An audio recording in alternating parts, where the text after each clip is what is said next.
Hi everyone, this is Lisa Dickinson and I'm here with this week's Scene Double video.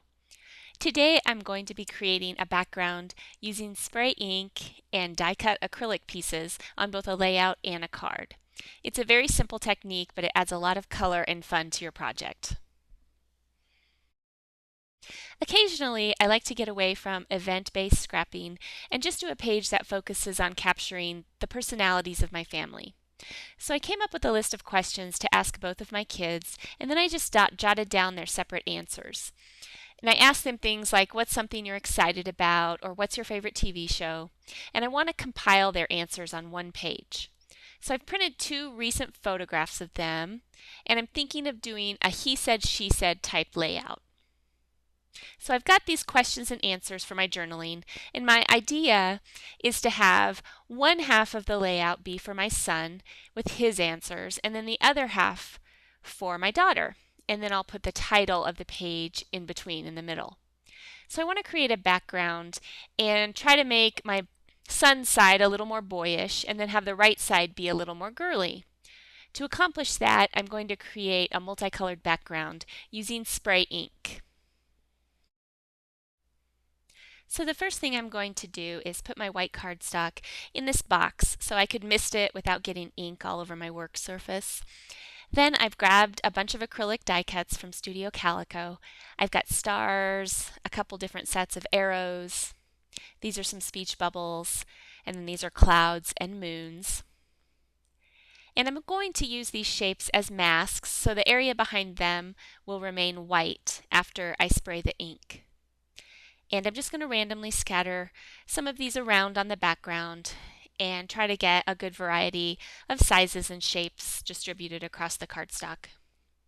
And you could do the same thing with punches, like you could punch shapes out of cardstock, or you could use chipboard pieces. But the benefit of using these acrylic shapes is that they resist the ink. So when you're done misting, you can rinse them off and then reuse them as embellishments. So it really makes them dual purpose supplies.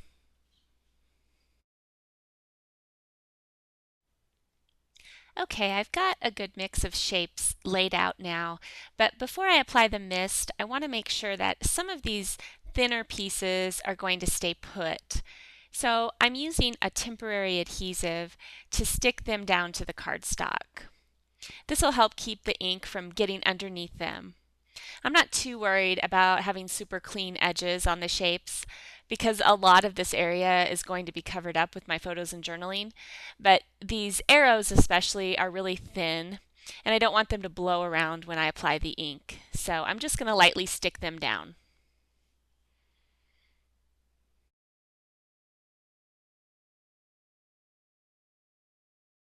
So I'm ready to apply the mist, and I've got a pink for the right side of the page, and then a yellow that I'm going to use in the center, and a bluish aqua that I'm going to use on the left side. These are Mr. Huey's colors from Studio Calico, and I will link the specific colors that I used in the products list. And I'm going to apply the blue on the left side of the page, and I try to hold my mist about 12 inches above the paper and try to keep the mist fairly light. Then I'm going to use the yellow down the center just to kind of blend the two, the pink and the blue, together. And then I'll apply the pink on the right side. The thing to remember with mists is that they're a bit unpredictable, so you have to expect a little bit of imperfection when you use them. You'll undoubtedly get a few random drops and splatters that you didn't intend, but they just add to the fun of it.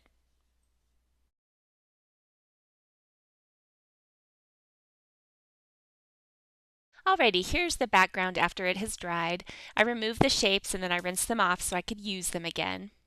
So sometimes when you apply mist to cardstock, it causes it to buckle just a little bit.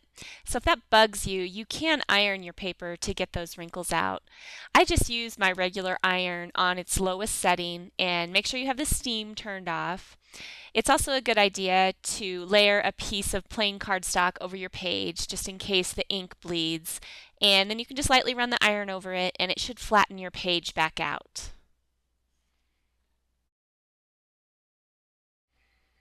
Okay, moving on with the design. I've got my two photos and I have printed them about 3 inches square. I'm placing them in the blue and the pink areas, and then I think I'll put my title right here in between them. It's going to say he said, she said.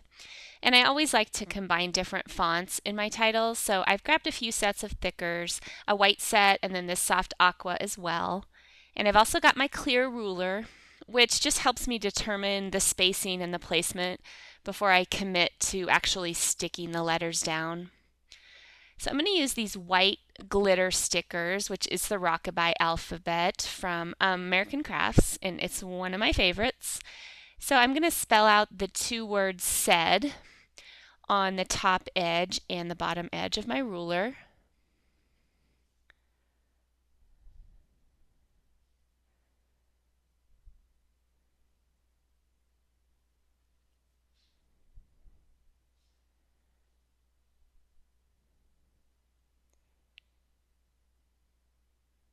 And then I'm going to grab the aqua set and spell out the words he and she. And I'm trying to keep the title in about the same size block as my photos, just so it fits and you kind of see this as three elements going across the top of the page. So the title is going to be a little bit bigger, it's going to spill over, but I'm generally going to try to keep it in that same block area.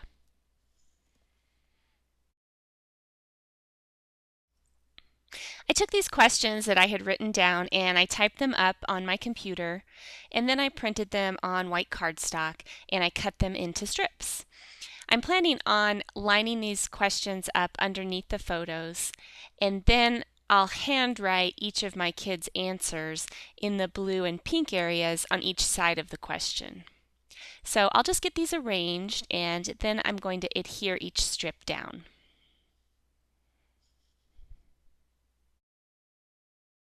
So you can see I've stuck down the question strips, and then I also went ahead and adhered my photos using foam dots. I'm going to hand journal the answers onto the background, but I always like to use pencil first just to make sure that the writing will fit. So I'm going to lightly write that stuff in, and then I'll go over all of that with a black journaling pen.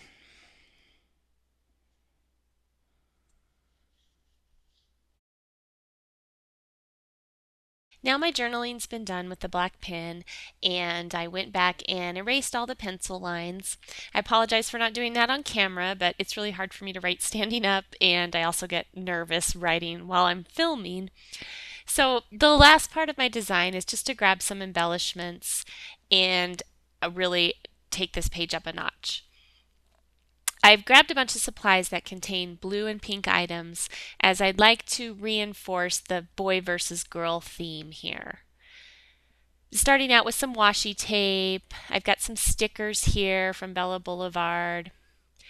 These are just some buttons and some epoxy stickers from the cut and paste line from My Mind's Eye. I grabbed a couple collections of these brads, which are also from My Mind's Eye. And then I've got these chipboard pieces from the new Amy Tangerine cut and paste line. And I'm just going to start by pulling out the blue elements to go on Hayden's side of the page, and then some of the pink elements to go on Riley's side. I'm going to speed this part of the video up a little bit as it's kind of a long process, but I'm really just grabbing embellishments in shades of blue and pink and then arranging them along the sides of my journaling. I want to get a nice mix of textures and dimensions, so I'm using everything from washi tape to buttons to epoxy stickers. It's going to end up being kind of whimsical and freeform, much like the misted background is. And as you can see, I'm not sticking anything down just yet. I always wait until the very end to permanently adhere everything, just so I have the option of rearranging things until they fit the space. So I think this is looking pretty good. It's pretty much finalized here. And I'm just going to attach it all to the cardstock now.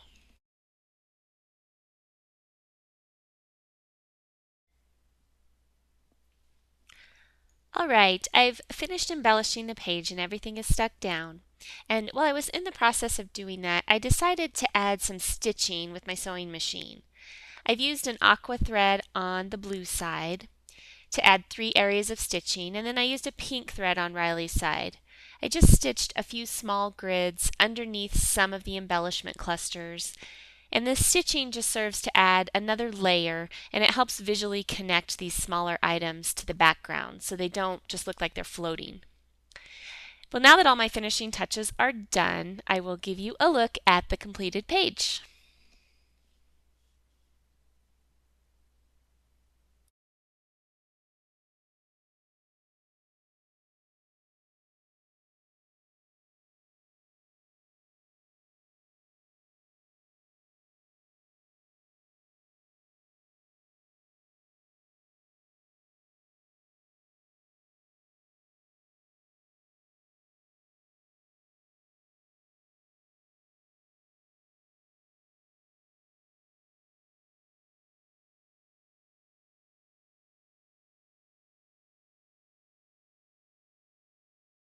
For my second project, I'm creating a card.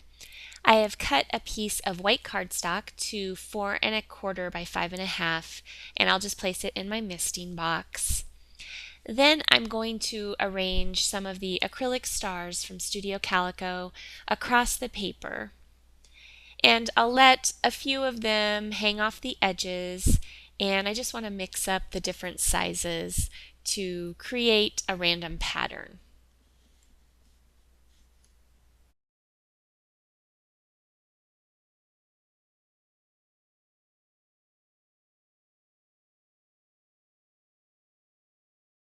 Now that I have all the shapes arranged, I'm ready to start misting. I'm using the same blue across the top third, and then in the middle part of the card, I'm going to use the yellow,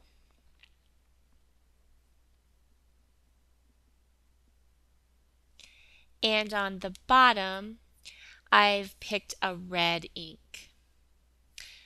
Now you can see that my paper is starting to curl up because of the mist, and you can avoid that by just using temporary adhesive to stick it down inside the box.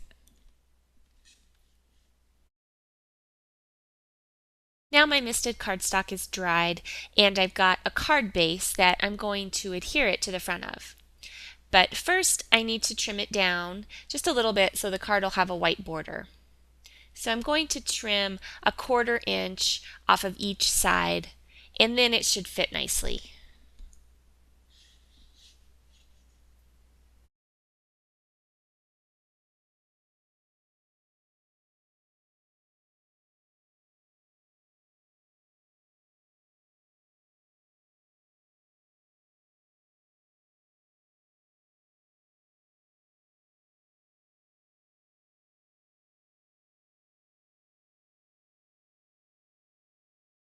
So I added a stitched border with some gray thread just around the edges of my misted piece, and now it's ready to go on the card. I'm planning to put my sentiment down here in the red area, and for that I've printed words on a basic gray label. An easy way to do this is to print it first on a piece of scrap paper, and then just take the label that you want to print on and align it over the top, stick it down, and then run it through your printer again. So that little label is going to go on the front here. And then I'm going to keep this pretty simple and just add a single piece of flair to embellish it. I have these badges from Studio Calico, and this little star one will be perfect. It matches my misted stars and the color coordinates nicely, and it goes with the card theme to keep shining. So as a final step, I'm just going to use these foam dots on the corners, and I'll apply my misted piece to the front of the card base. That'll pop it up just a little bit, give it some dimension. Oops. Alright, I'm just going to center it on the front of the card and stick it down. And then I will give you a look at the finished card.